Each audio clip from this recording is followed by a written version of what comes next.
Bom dia, pessoal. Tudo bem? Essa é a segunda parte do capítulo 4, que tem como tema o ambiente aquático e as regiões costeiras. Lembrando que esse tema a gente encontra na página 98 do livro de vocês. O que nós vimos na primeira etapa dessa aula? Nós vimos a região litorânea do Brasil, vimos as características da zona da costa, que a gente chama do litoral brasileiro, vimos alguns ecossistemas de manguezal, de costão rochoso, de restinga e dunas. Vimos também a vida aquática, como é dividida em zonas no oceano, na água, na zona fótica e eufótica. Vimos também os tipos de organismos que nós podemos encontrar nessas zonas, os plânctons, os néctons e os bêntons.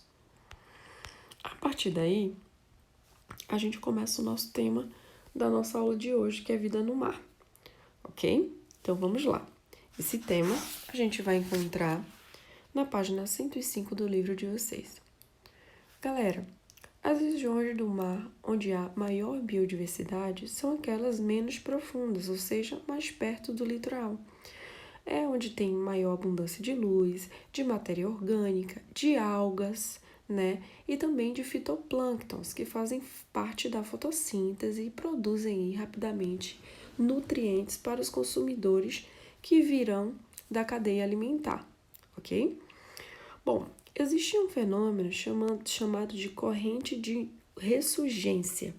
A corrente de ressurgência, ele faz com que contribua com a ocorrência de muitos organismos de fundo do mar para a parte mais litorânea.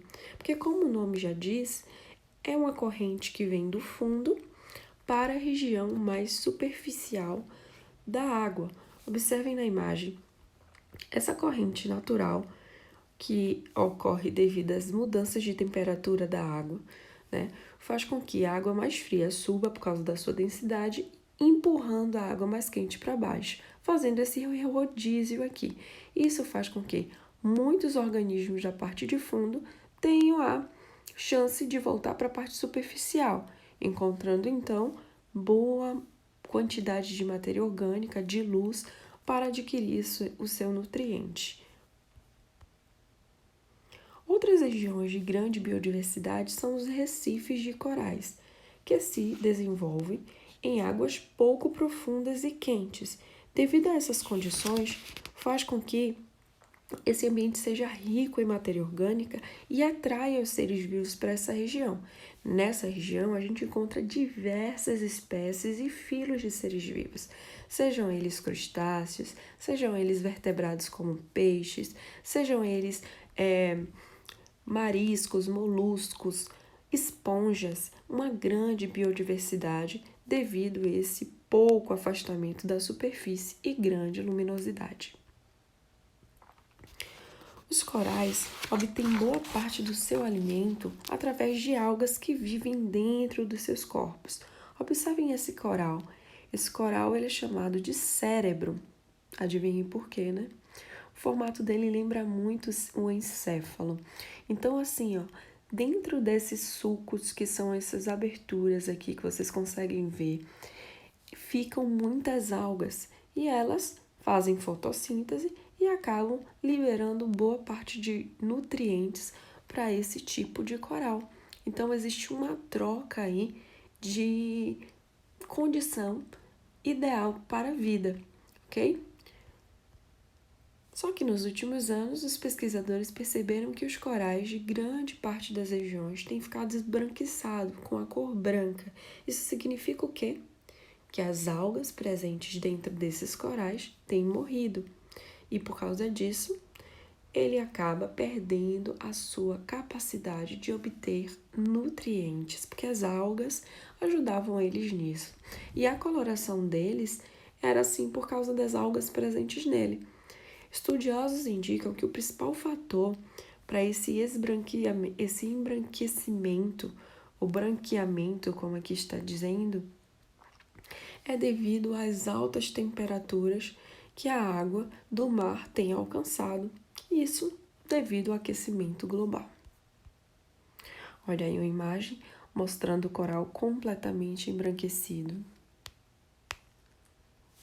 Bom, Fora da região costeira, um pouco mais profundo, um pouco não, bastante mais profundo no oceano, a gente vai ver que os nutrientes e a condição de vida vai ficando um pouco mais escasso. Abaixo de 2.000 metros de profundidade, a gente chama essa região de zona abissal, que é sem nenhuma condição de luz. Nesse ambiente, galera, sem nenhuma luz, além da intensidade luminosa, tanto a temperatura quanto a salinidade diminui muito com a profundidade. Enquanto a pressão aumenta, o que torna a zona abissal um habitat de organismos com adaptações muito específicas a essas condições. Então, só vai viver nessa região que a gente chama de abissal os seres que são completamente adaptados para isso. Muitos peixes da região abissal têm em seu corpo bactérias que emitem luz própria. A gente chama isso de bioluminescência. Isso os ajuda a encontrar alimento, além de facilitar a identificação de machos e fêmeas na hora da reprodução. Olha que coisa interessante. Quando a gente fala sobre a vida na água doce, o aspecto muda um pouco. Não muda tanto, tá, pessoal? Muda um pouco. A expressão água doce significa que as quantidades de sais dissolvidos na água é menor do que nos oceanos. Isso é óbvio, né? A profundidade também é menor e as variações de temperatura também são mais intensas. Óbvio, se o ambiente é um pouco menos profundo, a temperatura vai variar de acordo com a temperatura do ambiente. Os rios geralmente recebem grande quantidade de matéria orgânica, dos solos, das margens, dos troncos que caem, dos animais que morrem, sendo exemplos de matéria orgânica. Folhas, organismos mortos, como eu havia dito.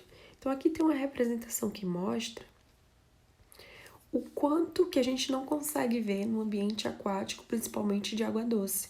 A gente não consegue ver, mas existem muitas espécimes de seres vivos ali. Alguns peixes, como o dourado, nadam contra a corrente na época da reprodução. Essa época é conhecida como piracema. Muitos peixes formam cardumes, migrando em direção às nascentes para se reproduzir. Esse momento é muito bonito de se ver, pessoal. Os peixes parecem voar. Eles simplesmente vencem as barreiras da correnteza para chegar nas nascentes onde eles conseguem se reproduzir. É aí que os pescadores fazem a festa. Mas a gente deve perceber que a gente precisa respeitar os momentos da reprodução, porque se não houver reprodução, a gente não tem esses animais no próximo ciclo. Vamos então perceber as grandes ameaças que o ambiente aquático sofre. A principal delas é o que a gente chama de pesca com redes de arrasto. Essa pesca, ela é muito prejudicial ao ambiente aquático, tá?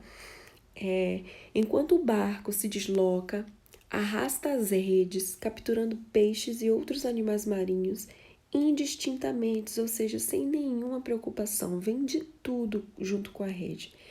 Essas grandes redes acabam capturando e provocando a morte de muitos animais, como moluscos, crustáceos, peixes pequenos,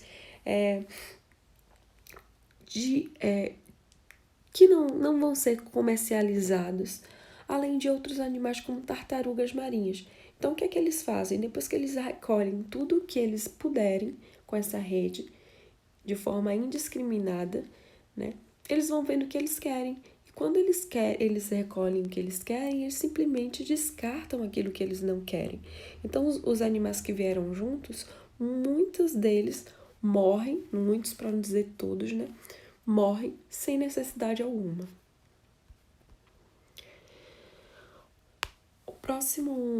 A próxima ameaça que nós vamos ver é o lançamento de substâncias não biodegradáveis, que significa que não se decompõem com facilidade nos cursos da água, como metais. Eu não preciso nem explicar, né, galera? É muito óbvio. saber que as substâncias não biodegradáveis, elas causam um prejuízo muito grande ao meio ambiente. Por quê?